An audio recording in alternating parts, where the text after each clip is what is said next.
Bonjour, je suis Flaubert et vous êtes sur 13e mois. 13e mois, c'est le podcast qui vient comme une prime exceptionnelle en complément de votre quotidien RH.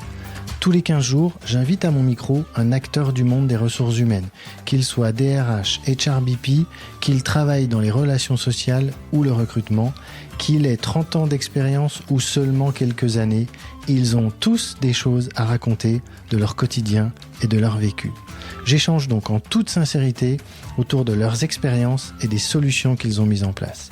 Et je partage aussi avec vous mes conseils pratiques et mon décryptage de l'actualité RH. Aujourd'hui, j'ai le plaisir d'être reçu par Jessica Fouilleul, une DRH heureuse qui a connu les grands groupes avant de prendre la direction des ressources humaines d'une start-up devenue grande. C'est ce que je trouve qu'il y a de beau et ce que j'aime dans ces histoires de vie professionnelle, voir des carrières qui se construisent au détour d'une envie et surtout de plusieurs belles rencontres. Avec Jessica, dans cet épisode, on parle de son arrivée qui n'était donc pas programmée dans les RH et de la façon dont elle a appréhendé l'aspect juridique de la fonction, elle qui ne vient pas de ce cursus qui est parfois, à mon sens, si prégnant dans les RH. On aborde les différentes actions RH qu'elle a dû mettre en place depuis son arrivée pour accompagner cette croissance de l'entreprise, accompagner également la structuration de son service et le développement des pratiques RH. Au final, Jessica nous livre le sens qu'elle donne à son métier de DRH, et ce, dans cet environnement qui est en plein développement. Jessica nous explique aussi ce qui anime la DRH qu'elle est, et pour elle, cela repose souvent sur sa bonne compréhension des sujets qu'elle a à gérer. Elle doit comprendre pour agir et pour trouver la solution à un problème existant. Mais elle doit aussi comprendre pour anticiper et arriver à projeter l'entreprise qui est en croissance et la projeter donc dans l'avenir. Jessica nous partage aussi un très précieux conseil pour ne jamais être pris au dépourvu par l'imprévu. Et vous découvrirez que pour Jessica, la DRH doit être ancrée dans le terrain. Elle doit partager avec les équipes. Et j'adore quand elle parle de la DRH qui doit regarder les équipes travailler. Elle nous livre quelques conseils sur les enquêtes Pulse qu'elle a mis en place pour mesurer l'humeur et la perception de la communication chez Woojo, et nous parle aussi de ce qu'elle a appris durant la crise Covid. On parle symétrie des attentions et Jessica revient sur ce qu'elle aurait fait différemment durant cette crise, avec un point très intéressant sur le vécu et la perception qu'ont eu certains collaborateurs qui étaient placés en chômage partiel. Allez, sans plus attendre, je vous laisse découvrir mon échange avec Jessica Fouilleul, DRH de Woojo.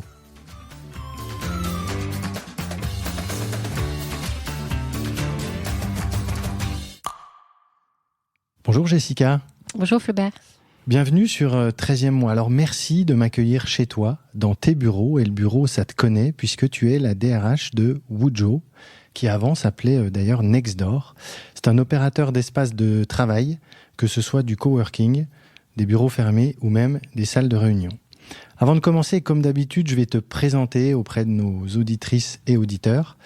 Tu es suédoise d'origine et tu as fait Sciences Po Paris, puis tu as commencé à travailler non pas dans les RH, mais dans la communication corporate puis événementielle. Voilà d'ailleurs une bonne réponse à une question que j'aborde parfois autour des différents chemins qui mènent au métier de DRH. Et tu es la preuve vivante, Jessica, que tous les chemins mènent en effet à ce beau métier de DRH.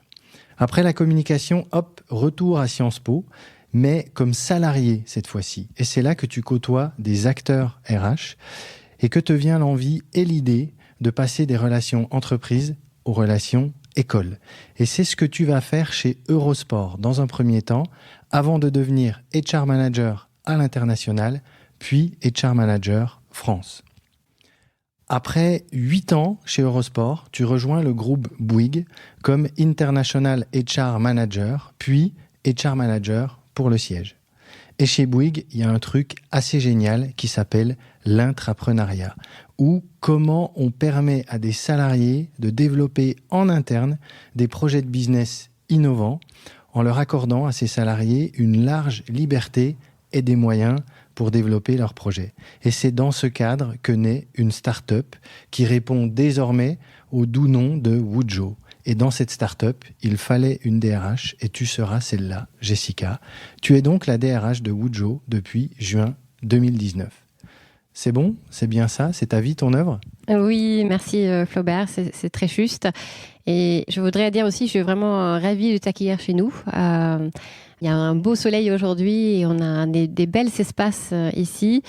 On est en effet dans un formidable espace, là, très bien décoré. Le soleil dans le 8e arrondissement de Paris, tout près des Champs. Donc, merci de m'accueillir ici. Je voulais juste revenir sur un élément que j'ai évoqué dans ta bio. Tu as donc vraiment fait le switch relation-entreprise vers les relations écoles, et c'est comme ça que tu as mis le doigt dans l'engrenage des ressources humaines à travers ce switch-là?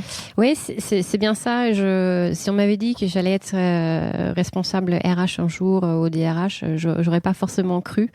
Voilà, les choses se sont enchaînées en fait, et pour moi, il faut rester à l'écoute. C'est les rencontres souvent qui font qu'on choisit un chemin par rapport à un autre, et parfois le voyage est aussi intéressant finalement que le résultat. Et dans mon cas, il y avait pas d'ambition ni d'être RH vraiment, même d'un métier en particulier en fait au final.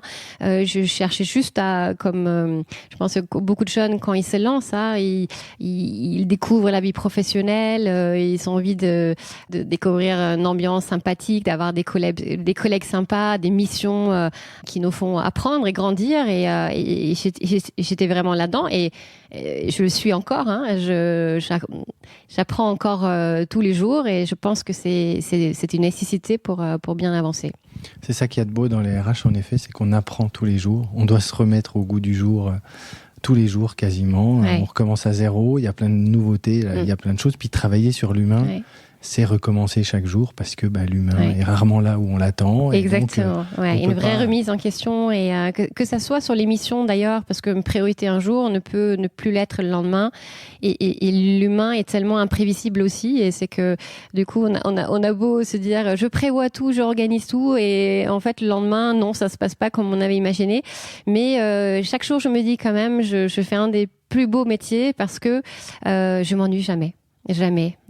J'ai une vraie diversité dans l'émission, et également je me sens utile. C'est sûr que la routine dans les RH, moi je ne l'ai jamais connue, la routine. On travaille sur de l'humain, donc dans ses bons comme dans ses moins bons côtés, il est assez dans l'inattendu, et on ne sait pas quelle va être sa réaction. Donc c'est vrai que ça c'est un point important. Tu parlais de chemin.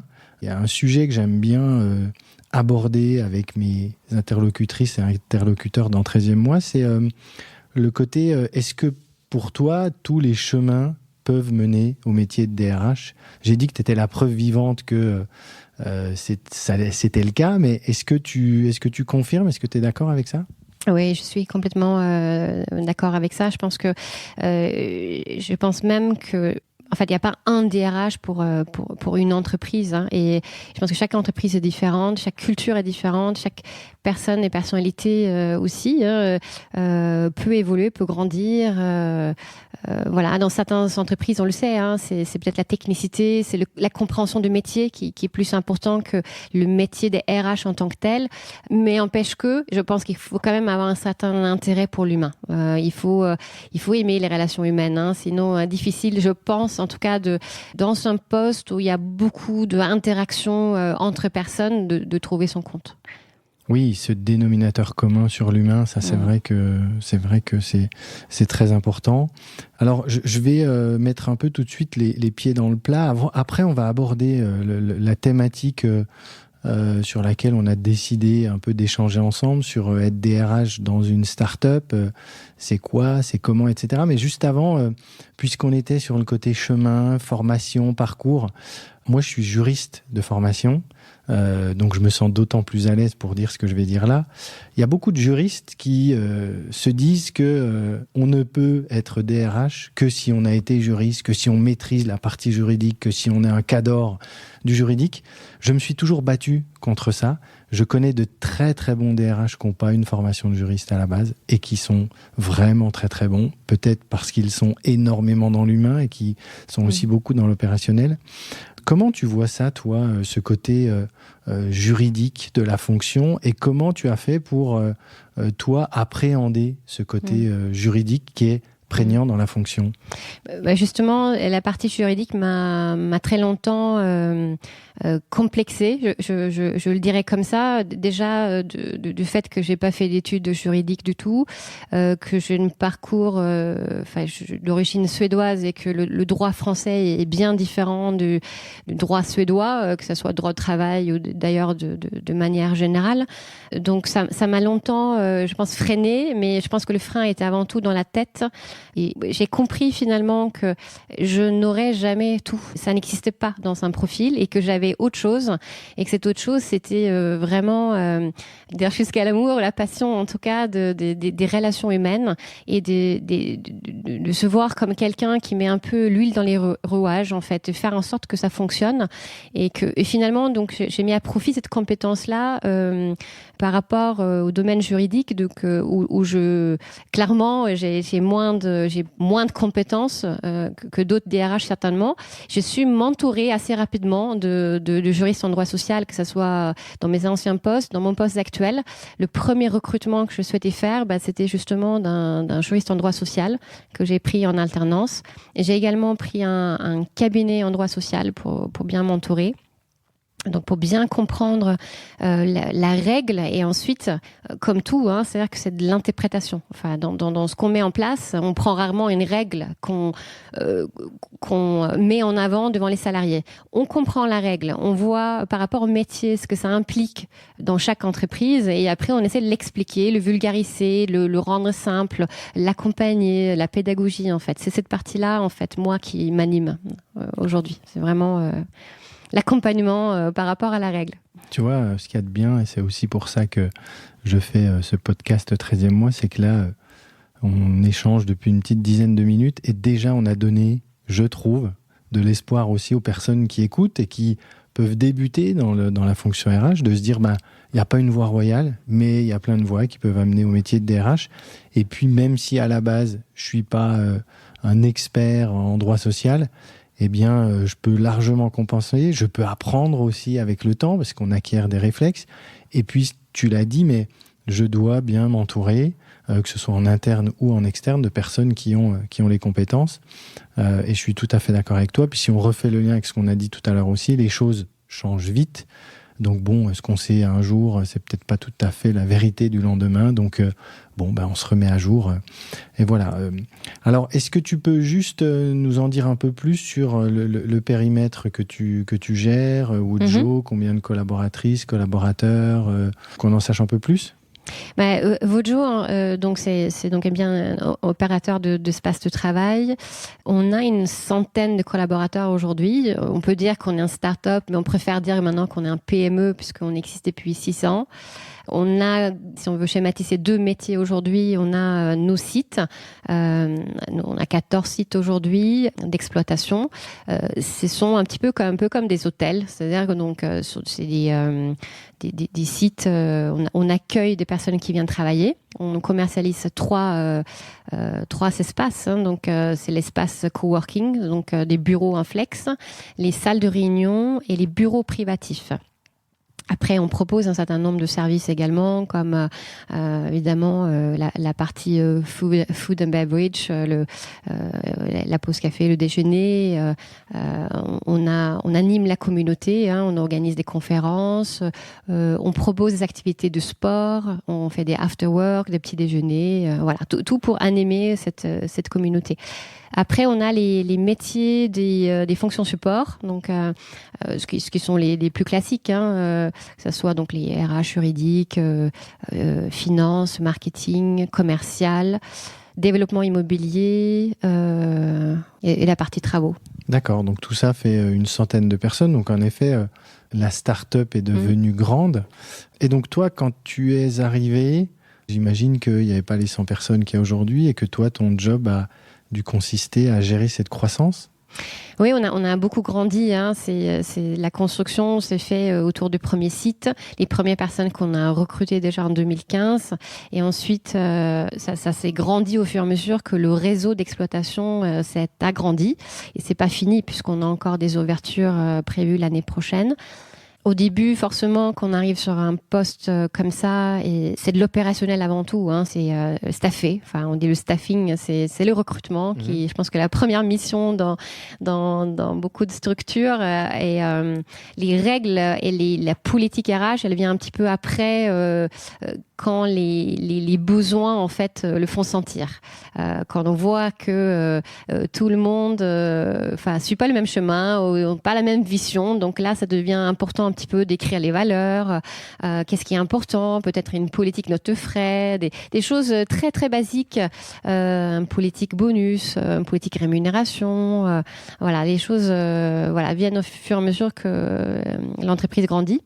Et donc, ce qui est aussi sympa, parce qu'on prend les sujets au fur et à mesure que ça arrive, et on grandit aussi dans le poste RH avec l'entreprise. Alors justement, tu te décris très bien les choses. Hein. Si j'ai bien compris, c'est au début on part un peu dans tous les sens, on staff, on recrute.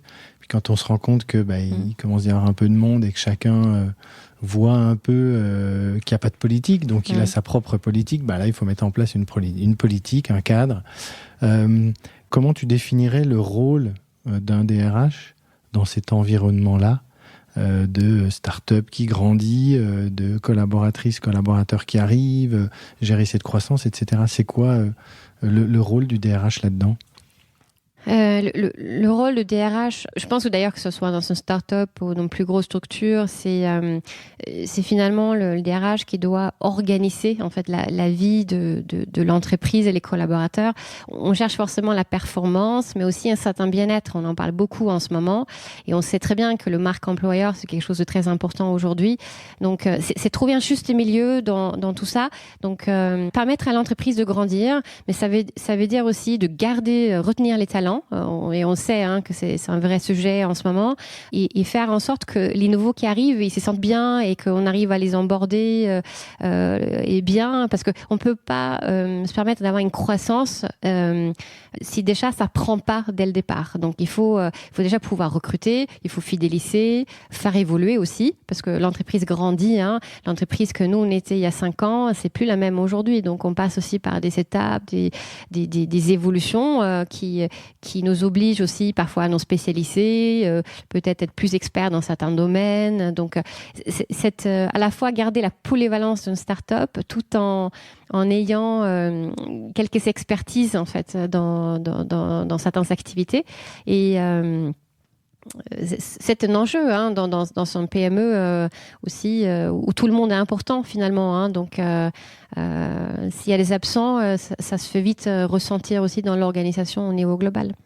Et tu as vraiment senti cette différence entre, tu évoques 2 termes, un start-up, PME, entre ce passage de la start-up à la PME, au niveau de la gestion RH, tu as quand même senti qu'il y a des choses peut-être qui étaient un peu permises ou qui se faisaient en mode start-up. Après, non, maintenant, on est plus grand.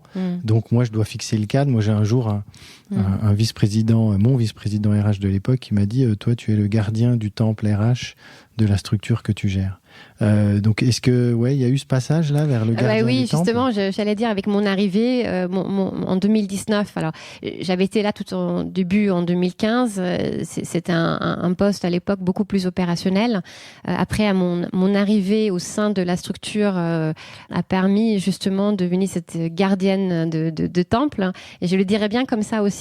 Il a fallu structurer, j'ai passé beaucoup de temps à écouter les collaborateurs qui avaient l'impression que certaines choses étaient permises, mais c'était pas trop dit. Il y avait il y avait des choses qui n'étaient pas clairement dites, et il y avait un besoin d'écrire un petit peu de process, sans forcément alourdir non plus. Dans une petite structure, souvent, on veut bien une cadre et quelque part mettre en place une sécurité pour les collaborateurs, que les choses soient traitées de manière juste. Et Équitable. Équitable, exactement. Et ça, c'est vraiment important. Donc, il faut des process, mais sans non plus que le quotidien soit alourdi ou trop lourd à gérer. Oui, c'est pas rentrer dans la grosse structure où tout est normé, cadré. Garder quand même un peu de souplesse. Certainement ce qui a fait l'ADN de l'entreprise au départ, tout en cadrant un peu plus les choses parce qu'on grandit. Donc oui, ça c'est pour toi, c'est un vrai rôle de la DRH que tu es dans cet environnement. Exactement. Il faut prendre des petits exemples pour que ce soit peut-être plus parlant, mais ça peut être...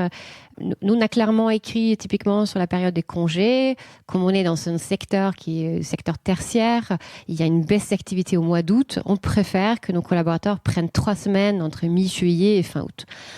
Et d'ailleurs 1 semaine pour la période autour de Noël. Ça, c'est quelque chose sur lequel on a communiqué, qu'on a écrit. On a dit que c'est pas une obligation, mais c'est fortement conseillé. On veut éviter d'avoir des collaborateurs qui prennent 15 jours dans une période faste, par exemple. Et donc, c'est une règle qui est claire, qui est connue par tout le monde. Et du coup, on le sait. C'est pas qu'on ne peut pas demander des jours de congé à notre période, mais ça permet en tout cas de savoir, il y a une règle, elle est connue. Elle est connue par tous et elle est dans l'ensemble bien appliquée.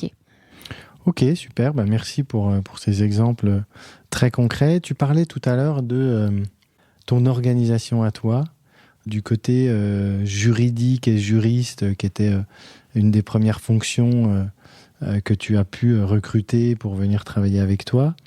Si tu devais nous refaire comme ça le film de ton organisation, des premières thématiques sur lesquelles tu as dû avancer, appuyer, te structurer, qu'est-ce que tu nous dis comme élément par rapport à ça ?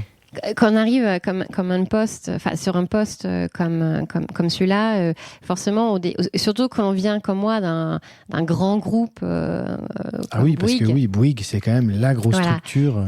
Même si j'étais souvent, je dirais plutôt généraliste et RH, j'ai touché à plein d'activités différentes. Mais au début, on se dit, waouh, je n'ai pas d'expert paye, je dois gérer la paye, je dois gérer le recrutement, la formation.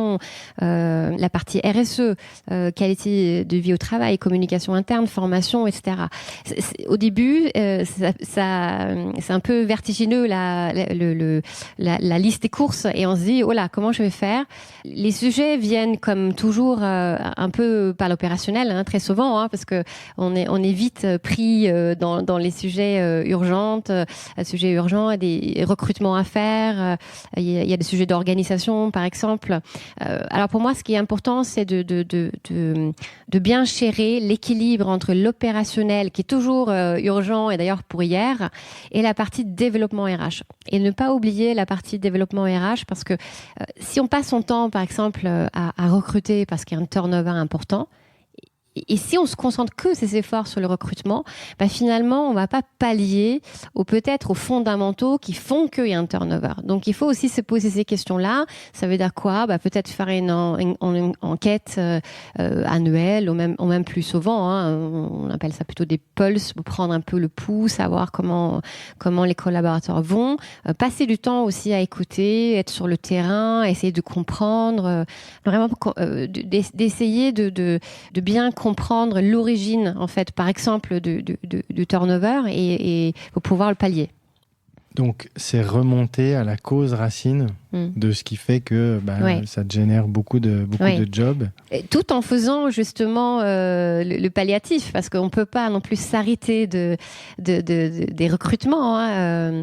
Dans une plus grosse structure, ce n'est pas toujours les mêmes personnes qui font le développement RH et qui font l'opérationnel RH, mais le challenge dans un PME, c'est qu'on fait tout en même temps. Donc, il faut du coup pouvoir s'investir sur les deux, c'est-à-dire d'être dans l'urgence du moment, tout en regardant le plus loin et se dire, ok, je fais ça maintenant, mais je le fais aussi en me disant que demain, je veux pallier vraiment la source et je vais trouver ce qu'il faut pour que je me retrouve plus dans la même situation dans quelques mois ou au plus moyen terme.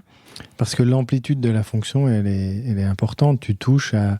tu as des réflexions qui sont certainement stratégiques parce que tu dois penser à demain et après-demain au développement.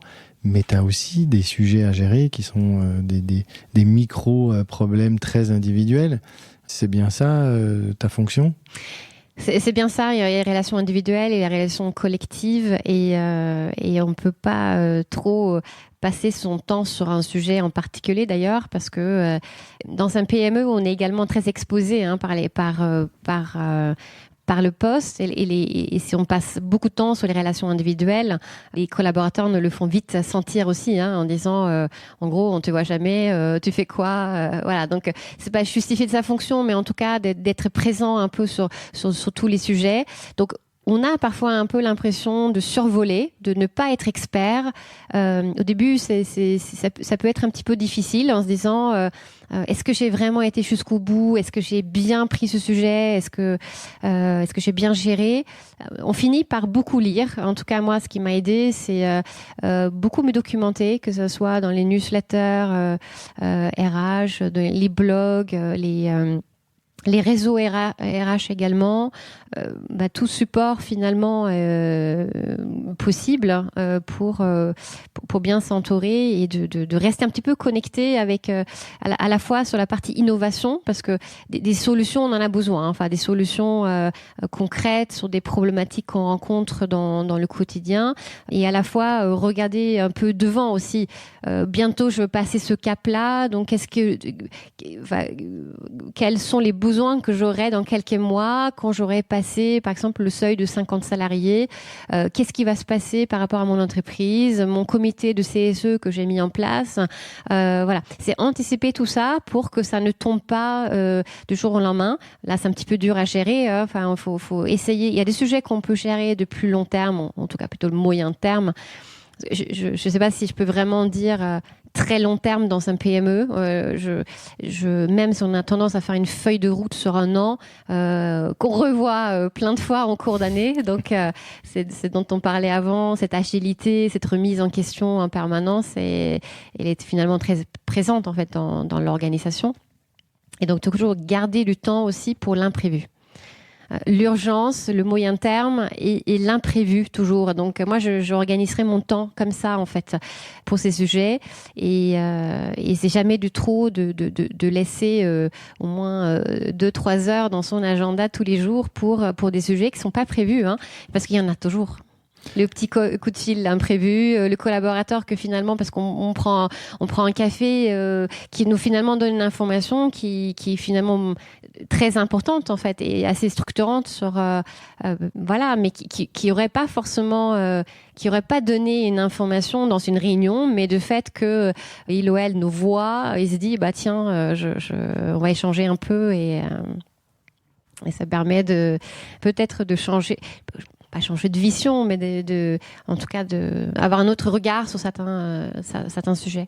J'aime beaucoup le conseil que tu viens de donner, qui est en effet quand on travaille, et on ne parle que de ça, mais sur la nature humaine, il y a donc beaucoup de choses imprévues, il faut prévoir cet imprévu, et la meilleure façon de le faire, c'est de se dire, je sais très bien que dans ma journée, il faut que j'ai un moment donné, je ne sais pas si c'est 1 heure, 1h30, ou s'organiser, parce qu'il y a des choses qui vont tomber qu'on n'avait pas prévues. On travaille sur la nature humaine, elle est imprévisible, il se passe des choses. Donc, et ça, c'est un vrai très bon conseil qui est vraiment très important à mettre en pratique pour pouvoir, et je voulais en venir là aussi, pour pouvoir, tu l'as évoqué, être aussi disponible aux autres. Parce que, si j'ai bien compris, c'est ce que tu dis, le métier de la DRH que tu es, c'est cette disponibilité aux autres. Quand tu disais, oui, parfois ils me disent on ne voit jamais, etc. Il y a vraiment ce côté-là, être présent à leur côté, aller les voir, discuter. Pour moi, c'est la définition en fait que je retiens de mon poste DRH, qu'on soit responsable des ressources humaines ou DRH pour moi, que je l'exerce dans un grand groupe ou dans un PME. Cette proximité pour moi, elle est importante. On peut pas perdre cet ancrage terrain. Quelque part, si on perd le terrain, on se met dans un tour d'ivoire et finalement regarder les gens travailler. Et d'ailleurs, c'est souvent que les collaborateurs reprochent au DRH, c'est que tu restes là-haut et tu sais pas ce que je fais.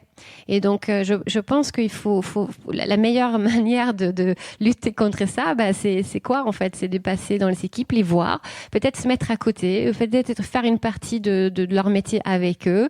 Voilà, chacun il peut aller jusqu'à où il se sent à l'aise. Hein, donc, mais c'est important en tout cas de partager des moments et pas forcément des moments qui étaient planifiés. Donc, parce que c'est comme ça qu'on tombe parfois au bon moment, qui est peut-être pas le bon moment, mais qui permettent justement de voir la réalité des choses et qu'on apprend des choses, enfin de notre vision qu'on l'aurait pas vu que si on avait planifié les points dans une salle bien cadrée où le collaborateur n'est finalement pas à l'aise, il va rien dire parce que enfin c'est pas le moment en fait.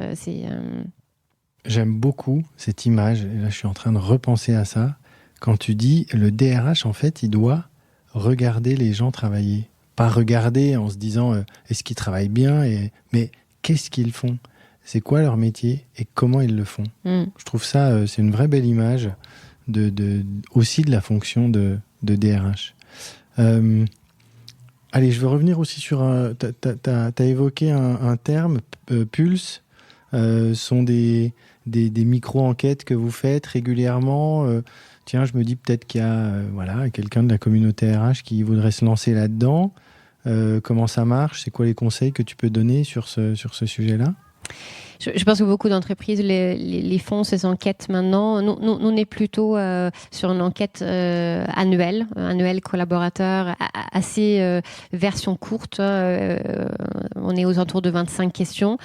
Dans la phase Covid, on avait fait un peu plus parce qu'on voulait s'assurer après cette phase donc de déconfinement, quand chacun est revenu de la maison, où ils avaient passé 2 mois, qu'ils allaient bien. Et même si on a beau appeler tout le monde, on l'avait fait à une période avec la mise en place de chômage partiel. Un par un, on les avait vraiment appelés pour savoir si tout allait bien, s'ils avaient bien compris ce qu'on mettait en place. Mais on peut pas toujours se permettre de le faire et mine de rien, sans appel téléphonique, ça prend un petit peu de temps. Et donc cette enquête, ça a permis de valider notamment le mood des collaborateurs et également si le dispositif de communication qui avait été mis en place avait été utile et efficace. Donc on a beaucoup appris dans cette phase de Covid. Je ne sais pas si on peut dire qu'on est encore sorti de la crise, mais en tout cas, je pense qu'on voit un petit peu le bout maintenant. Ça a été, en tout cas, d'un point de vue communication, très positif, puisque justement, c'est suite à cette phase qu'on a mis en place beaucoup de webinars qu'on garde aujourd'hui, qu'on considère étant notre ADN maintenant, la manière de communiquer, parce que pour réunir des collaborateurs qui sont sur des multisites, il n'y a rien de mieux finalement que d'organiser des webinars. Bon, il y a beaucoup d'outils comme les Teams, les Livestorm et bien d'autres encore.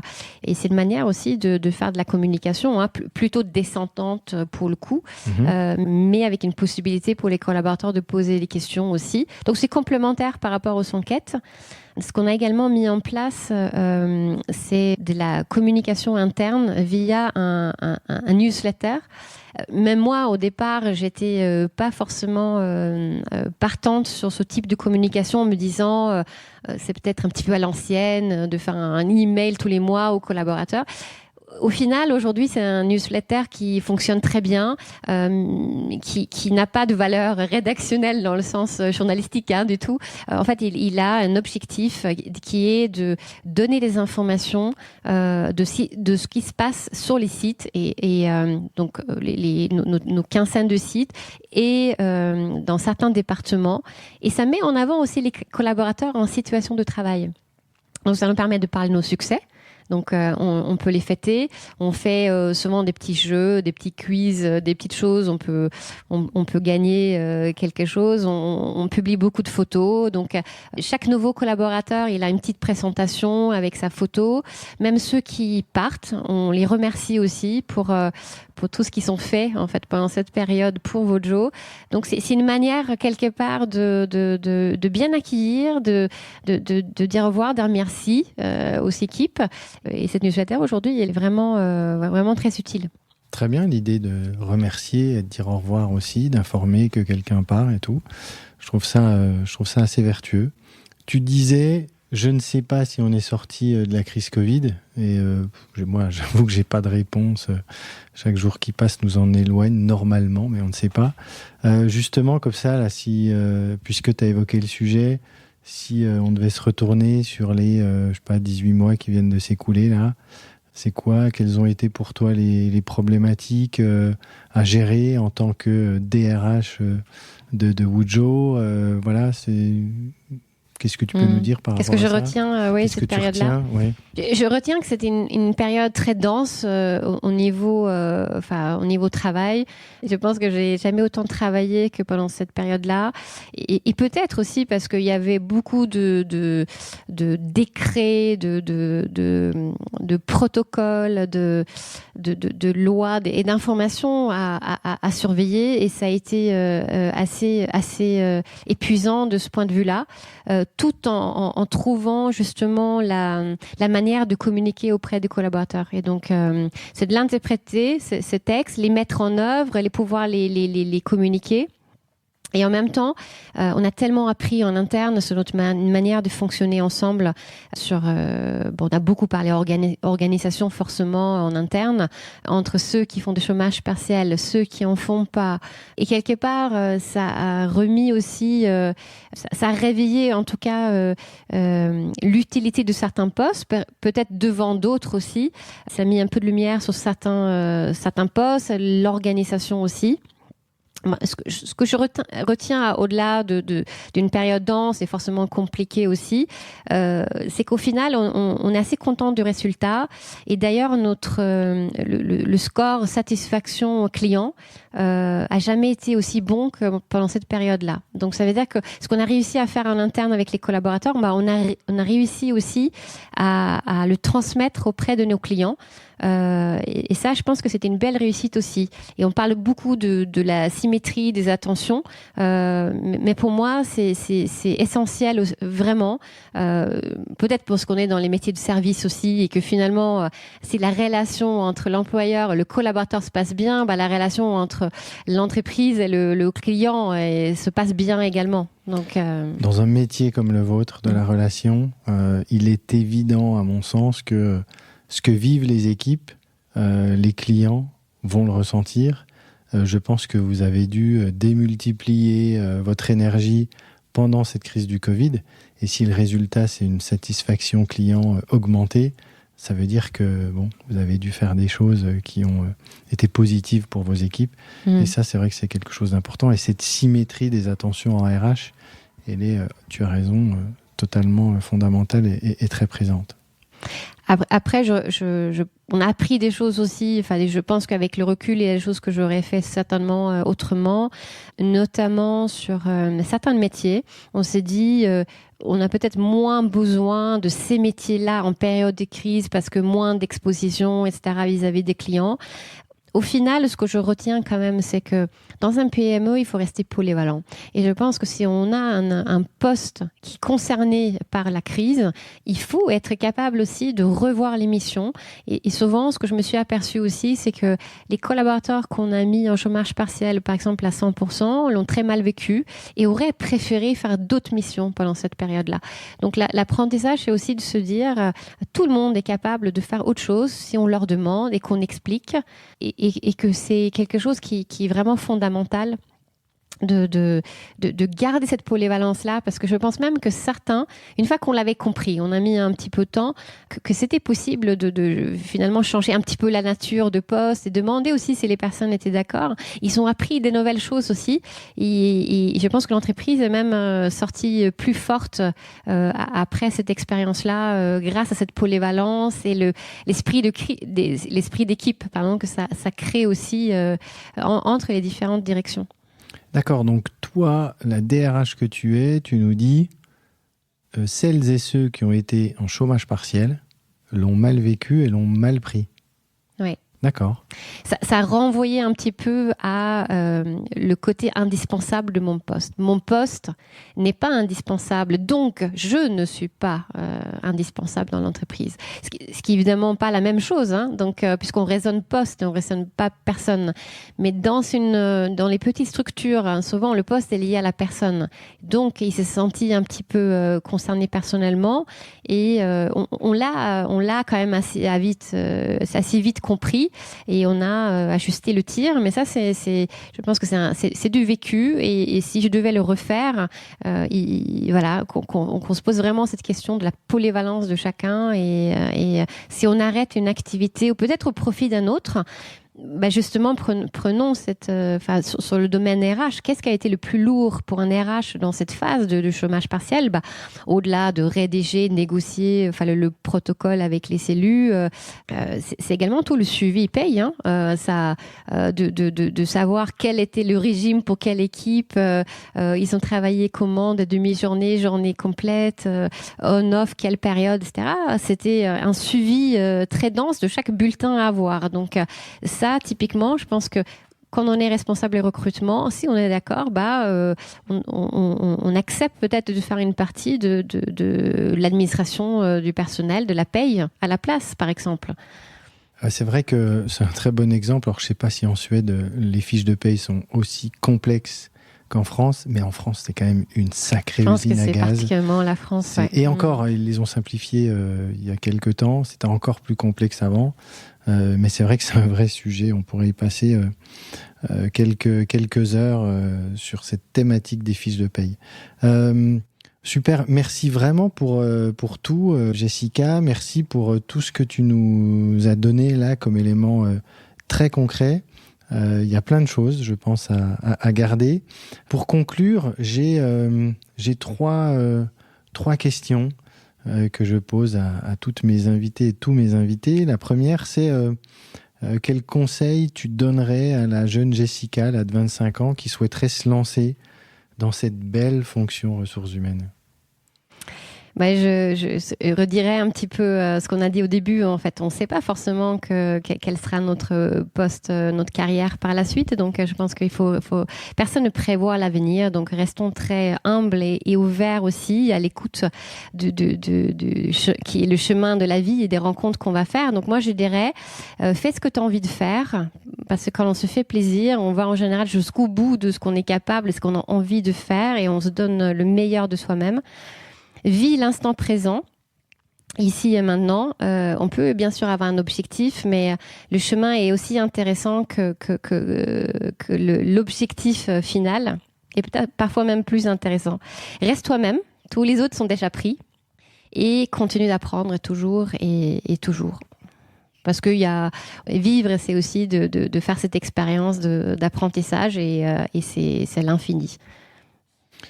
Merci. Et je note que ça fait 2 fois que tu évoques le côté chemin, qui est au moins aussi important que le but, l'endroit où on veut aller. Et c'est vrai que il se passe beaucoup de choses sur ce chemin et que c'est très important.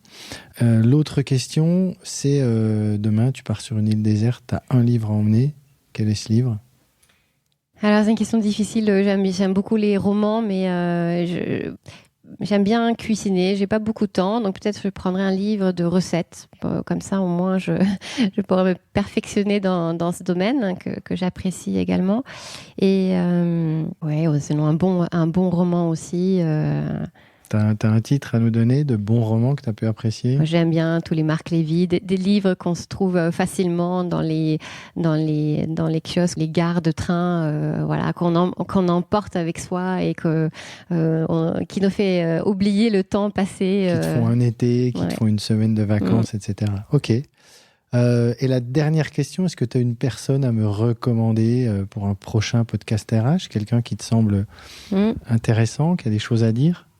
Je pense à quelqu'un qui a fait un petit peu le même chemin que moi et j'ai pas eu l'occasion de lui poser encore la question comment ça s'est passé, mais c'est Géraldine Cardeillac qui a passé 14 ans au sein de la DRH du groupe TF1. et à la fois son fonction d'RH opérationnel, à la fois sur le recrutement et talent management, et aujourd'hui qui depuis un an a pris la DRH du groupe IEVA. Voilà, je pense que ça serait intéressant de lui demander comment elle a vécu ce switch de DRH opérationnel vers un poste DRH dans une plus petite structure. Super. Eh ben, merci beaucoup, Jessica. Et puis, merci de m'avoir accueilli dans ces très beaux locaux de chez Woodshaw. Merci à toi. Et puis, à bientôt. On sera Merci Flaubert, et au plaisir. Merci. Allez, au revoir. Au revoir.